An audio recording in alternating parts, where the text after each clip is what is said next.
Good evening. This is Wednesday, September 17th, 48 days until the 2008 presidential election. McCain campaign manager Rick Davis declared the presidency would be decided on personalities and not the issues. Americans are tonight declaring otherwise. One issue, paramount, the economy. Our fifth story on the countdown. In heavy trading today, the Dow dropped 4% and Senator McCain dropped 7%. The Dow Jones closed down by another 450 points, roughly. The market less than comforted by last night's news of the government bailout of the insurance giant AIG. The Treasury announced today it would be selling bonds for the Fed to assist in its lending efforts. And if that's not enough money, the Fed might have to print more. Against that backdrop, should it be any surprise that nearly half of those voters surveyed by the New York Times and CBS News believe the economy is the most important issue in this election? More voters now having confidence in Senator Obama's ability to handle that economy than they do in Senator McCain's. The fallout of the economic crisis, perhaps most keenly seen, though, in the latest horse race number. Obama now leading by 5. Last week it had been McCain by 2. That margin in both registered and likely voters. And if you've ever wondered what it might look like should a McCain campaign event be open to more than just carefully screened ticket holders, especially if some of those non-ticket holders just happen to be some of those fundamentals of the U.S. economy, the workers. Your chance came this afternoon on the assembly line of the GM plant in Lake Orion, Michigan. At least 5 fundamentals of the U.S. economy were there. They were seen wearing an Obama shirt, an Obama button, Obama sticker, another Obama shirt, another Obama button. Time for Senator McCain to tell those fine fundamentals what they already know they haven't done. I reject the doom and gloom that says our nation is in decline.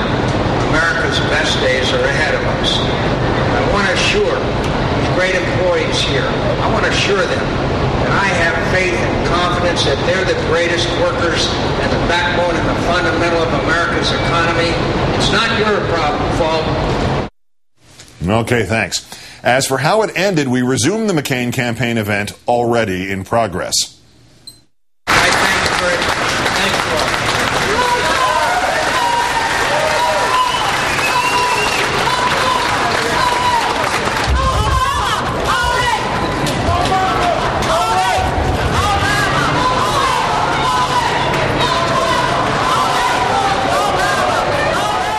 Senator Obama of Obama 08 making the case in Nevada this afternoon that his opponent's attempts at reform need to begin inside his own campaign.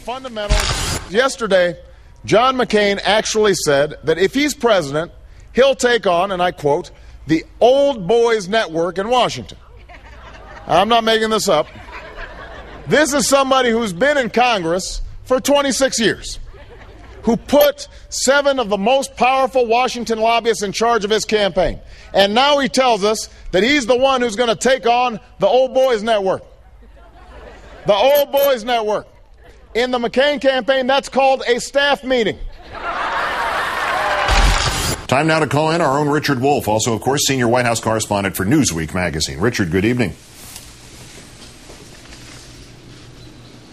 We lost contact with Richard, or can you hear me?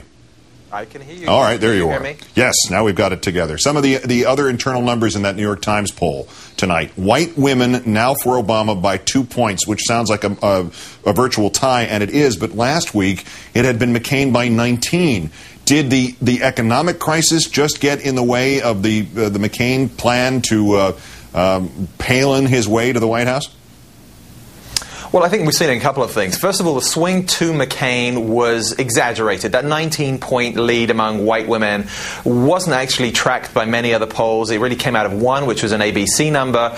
And the movement in not just the CBS poll, but in a bunch of others, has shown the same pattern, which is a gradual shift away from McCain and Palin, a deflation of that bubble. And that's normal because we've seen in other elections that post-convention, these bubbles tend to deflate. Remember that when Ferraro was picked by Mondale, they went up by 14 points before that bubble declined. And then you have other stories encroaching in. And I think there was a tone shift in the coverage, in the tenor of the debate, and the way it was covered in the media, really starting just before the 9/11 anniversary, that forum that both the candidates had. And beyond that, the economy has encroached in a way that I think has just introduced a much more serious debate between the two people at the top of the ticket. There's another interesting interior number there. Voters and enthusiasm harboring fewer reservations about Senator Obama Reservations about Senator McCain seem to be growing inside this CBS and New York Times poll.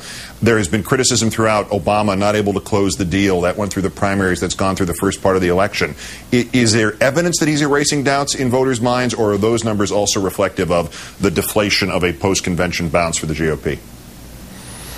Well, remember, this has been part of the Obama strategy. They have come out of the convention period pushing very hard, spending money on hard-hitting ads.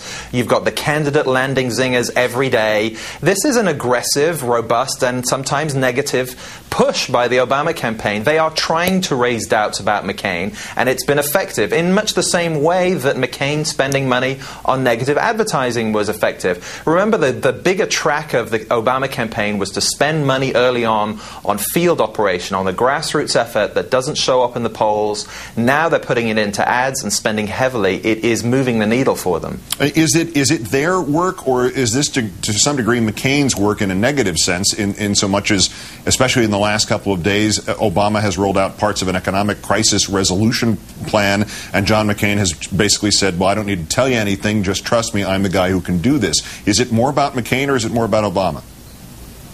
Well, it's a combination, and McCain's blunders, his repetition of the fundamentals being sound, Carly Fiorina's comments yesterday, and I think the coverage, the intensive coverage of Sarah Palin's record, none of these have given the McCain campaign any kind of break. There hasn't really been any positive news after the first few days of Palin's announcement, and the crowd's there. But, you know, there's so much of the Palin story that has been debunked over the last several days that the coverage has been very negative for them. I think, again, that has been an important factor, combined with, obviously, the case that Obama is making.